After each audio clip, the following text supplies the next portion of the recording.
my heartiest welcome to you all to a very knowledge enriching podcast on the crisis mill, one of the reputed textile mill in our country. The different kind of crisis arises in this particular mill. Financial crisis, lack of leadership.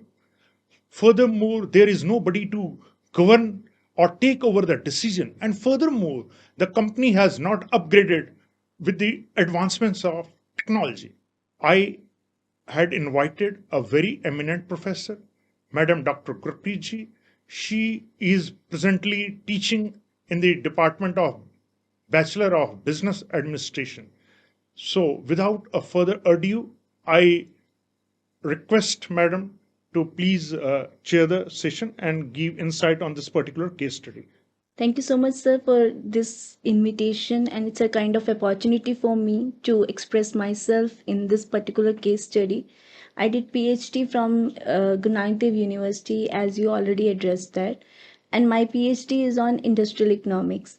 And through this particular degree, I am able to understand that what is the role of industry for the growth and development of the economy, and how much the structural transformation is required in the industrial development. So thanks you so much for such a great opportunity and discussion on this particular case study. We are very fortunate that your expertise and insight will definitely give us valuable knowledge regarding this particular crisis which had occurred in this particular topic, which we are going to unfold. And our learners, our inquisitiveness participants are really very much enthusiastic to know. So I'm going to ask a very basic question. What is the financial crisis that occur in this particular company? And what are the factors responsible for the financial crisis in this textile mill? Yes, please. In this particular textile industry, it is observed that this kind of industry is very traditional, like our India was. And this industry, particular mill, sorry, this particular mill have not focused on the upgrading itself through the technology. They are very much involved in their own traditional way of the production. So this has created lots of distress on the debt. They have created lots of problems. The financial crisis was there, and due to which this create a hurdle in their growth process also. See, for every firm, for every industry, the finance is the major tool through which they are getting the investments. And second thing is the what kind of workforce, what kind of technology they are using. So in that case, this particular mill suffered because they are lagging to upgrade themselves according to the technology. Technology is a very important tool, and they have not focused. They only focused on generating the raw material, utilizing it, generating output, but they are not able to upgrade the skills of their workforce. They have not done anything for promoting themselves in the field of globalization and other tools that are required for the growth and development. So that may be the particular reason behind the crisis. I had also gone very meticulously to this particular case study, and there is one term used, although I am not very familiar with that particular term. What is an open door policy, and what is the meaning, and how that is responsible to some extent to the crisis that occur in this particular mill? Can you please provide your valuable insight in this regard? As per my observation, that open door policy means opening the door for the employees. What are their views? See, in every firm, the investors are there, stakeholders are there. Their major purpose is to generate the output and generate the profit for themselves. But who is the one who is actually playing a very important role in all the production process? That is the employment, the workforce they are utilizing. So the suggestions from whatever the problems they are facing, what kind of suggestions they can be able to to promote the industry they can give, so that is required. So opening the door for the employees, for the workforce, not only the suggestions but the problems. There are lots of hurdles, lots of up and downs that the employees were facing during what I observe in this case study. So they are not upgraded with the skills. They don't want to, become flexible according to the requirements. So that can be the one of the reason behind it. So open door policy in this particular case study is a very helpful uh, concept because it promote adaptability. It generate an innovation vision for the people as well. So Great, that great. is required for every mill for the growth and development. Okay. As you very seriously pinpoint that open door policy is a very innovative way for the enhancement for the policy, for the employment, and further for the production and all. I had also seen that there is one very important component. Poor leadership was also responsible for the downfall of this mill. Can you please put some valuable thought on this regard? So, about the leadership, when we are talking about leadership, that means the one who has a vision, that vision for promoting, for the growth, for the overall performance of the industry. It is not only related with the profit maximization, it is related with everything who is connected with the firm. It can be the one stakeholder, it can be the one through which the raw material, the dealers are there, it can be the market, moreover it can be the employment. So in that case, when we are focusing on the labor force, when we are thinking about their output, so in that case the vision should be very clear. It should not be one sided. So poor leadership in this case happened. It is only for the profit maximization. It is only thinking about that how to generate more output and more sale. But this can't be possible without the focus on the overall performance of the firm. So that is required. So strategy is very important when we are talking about leadership. Adoption of the things and adaptability is very important. So upgrading them yourself with the growth is required. One more thing you have noticed that the old management was also responsible. They were all having the stereotype of thinking. They don't want to change. And that was the old raw material that was also giving a very poor impression to the customer. And the market value also declined.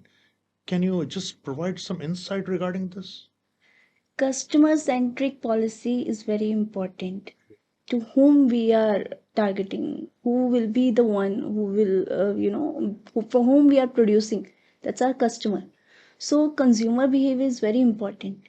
Without focusing on the consumer behavior, their taste, their preferences, their choices, now you know that for the small things the company need to think for the advertisement, how they are advertising, because they want to connect with the customer.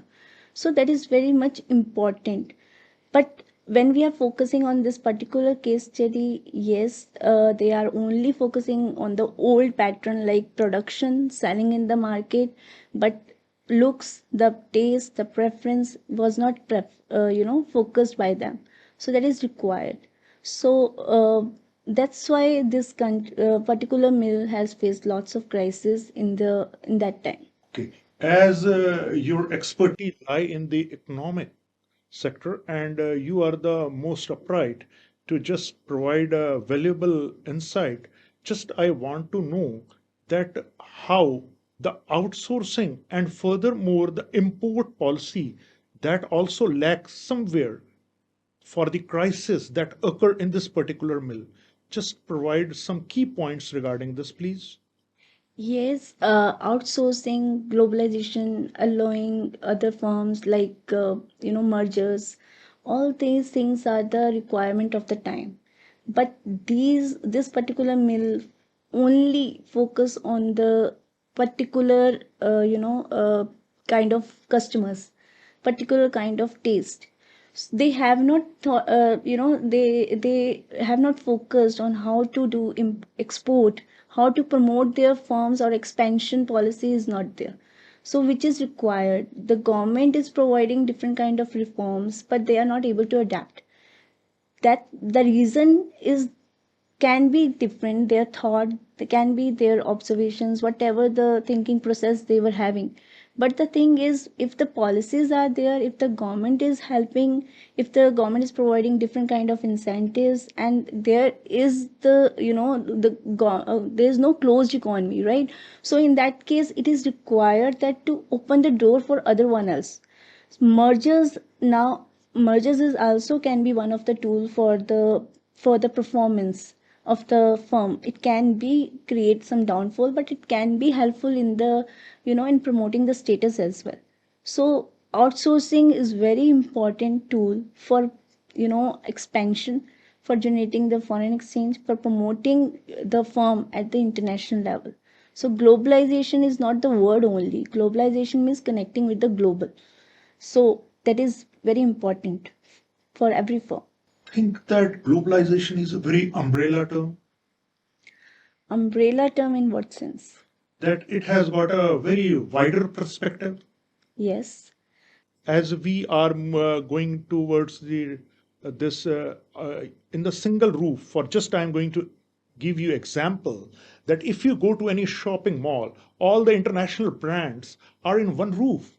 So in that context, I'm saying that it is an umbrella term, because if this mill has got a adopted the globalization policy, and the different outsourcing companies had also given their valuable partnership and all that for the expansion of this. So that mill has gone from skyscraper to different heights. Right, can be, because as I already said, that opening the market for others and also promoting yourself in their market.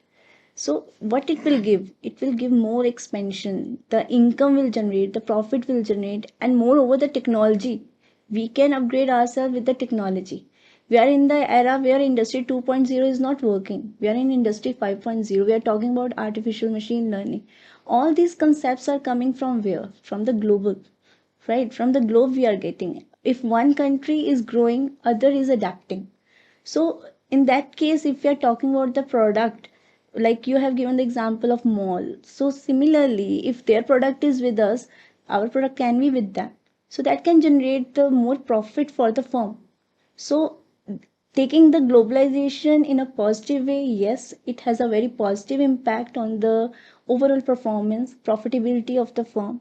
But yes, need to be careful in many cases also. Can you elaborate a little further? See, there are lots of agreements being done among the countries, among the firms.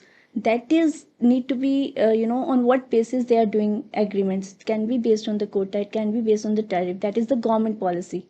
So, what the companies are doing, on what basis they are doing agreements? They are transacting the goods only, or they are transacting the, technology as well.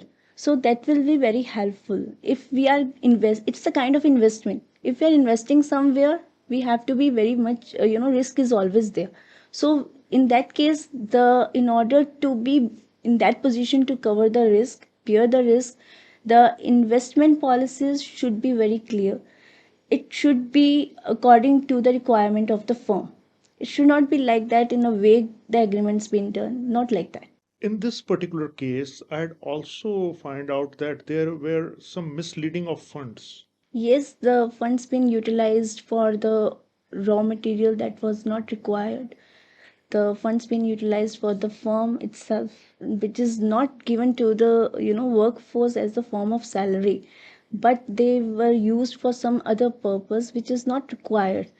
But yes, in any firm, when we are talking about the leadership, misleading of such things can be possible. It can be there. The proper intervention of the leader is required. It should be like, he or she, whosoever is the leader, that person should be very careful with the things, for what purpose the funds been used. So excess of everything is bad. So the for generating the production, more raw material is required. This is the old thing. Now for generating the production, the skill is required, the more adaptability is required, so more technology is required. So for such things, if they use the funds, that can be the good for the overall, performance of the firm. So you are saying that in one way or other way, the higher governing bodies, CEOs and all, they were responsible because they had not put the red flag that yes, the funds are misleading somewhere. Yes, it can be. I already we are pointing out lots of on the leadership, the strategy they are following. The strategy was very old. So they need to update themselves first. Only then we can think about our workforce, what kind of workforce we require. If we are not updated that we need to produce this thing, okay, old technique is there, so we are only targeting the old workforce. We are only requiring the old workforce. But as per the competition, we are talking about the global competition, where the competitiveness is not only based on the product, the technology, the technique, what kind of the people, the customer we are targeting, that is also very important. It includes supply chain management, it include the market accessibility, it include what kind of the technology is there. For everywhere you can see we can apply the different modes of growth. So only technology, I'm not only focusing on technology here, we are talking about the overall performance of the firm. So in that case, it is required that from the small part, from the gatekeeper to the final one, whosoever is the CEO, that should be first, that person have to adapt that this is my firm and I have to upgrade myself according to the requirement.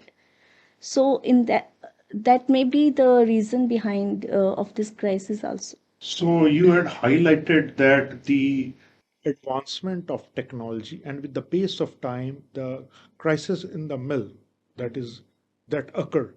And furthermore, you are also saying that higher authorities were not accountable to take a necessity decision which they have to take according to that the crisis when occurring. Okay. Just for our very inquisitiveness participant and listener, just want your input as you become a CEO of this particular company. What will be your strategy to give this company to the boom, to the highest? Right. Yeah. See, when I have gone through the firm, what is the performance, being the CEO, when I'm going to take over this, okay, I will think that what are the loopholes. The first loophole, yes, the what kind of workforce I am having, what kind of production units I am having, what kind of raw material I am using, what kind of market access I am having, and what will be my customer, and what kind of changes are required, why my customers are not there. Earlier, 20 years back, I have this much kind of collection of the customer with me, but now why not? So I will first find the reason behind it. Then I will come to that particular point that what is the requirement for upgrading it. So definitely adaptability should be there. Maybe the old CEOs have not adapt the things. It can be related with the market access. It can be what kind of stakeholders he was having. It can be related with the customer, as we need to focus on them because they are the one who will give us the who will take the product from us. So without focusing on our customers, why we can produce, how we can produce, that is more important.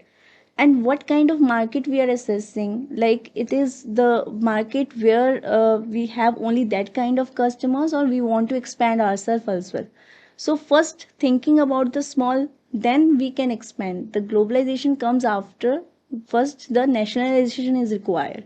So thinking all these parameters, I should I will try to adapt all these things and try to apply, so that and one more thing I forget to add, that inputs from my workforce, that is more required, because what kind of problems they were facing due to the production process, are they able to assess the machinery or not, are they having that kind of training or not, that is also required. So giving them proper mentorship, giving them training, giving them different kind of workshops, that is also the need of the hour. So only investing for the production is not the one. Production is not the small thing. Production is coming from the psychology. So that is more required. If my workforce is not happy, they are not able to put their inputs in that way, how can I earn? So that is required. Monetary, financial, everything is the requirement. You very beautiful resonated that there should be a collective joint venture. The teamwork spirit must be there for the flourishing of this particular company. Okay. Uh, my dear learners, as our eminent scholar, Professor Dr. Gurpreet Madam Ji had highlighted the very important aspect, first of all, leadership, with the advancement of technology, how one has to go through a pace of time. Furthermore, how with the limited resources one has to go to for the applying different kind of skills with the collective joint venture of their team members, and then only the company will become a flourish. And in the global era of this particular time which we are going through, where everything is at one roof or at with the fingertip of yours. With that, I really give my sincere thanks to Professor Madam Ji for giving your valuable time and also sharing your inputs and wealth of knowledge for this particular podcast session. Thanks a lot. Giving the opportunity for studying such kind of case studies are is just an addition to the experience. We learn a lot from the books and all, but this is the a kind of experience that we learn from one particular myth who was in crisis. So it's give us a very productive opinion and a vision that how being an entrepreneur we can promote our business, and it can be helpful for the overall growth and development of the nation as well. Thank you so much, sir, for the invitation. Much appreciated for giving your valuable time and furthermore giving your insight on this particular case of Harvard Business School. And definitely, our learners, our participants will benefit with the wealth of knowledge you share with all of us. Thanks a lot. May God Thanks bless you. so Good much. day.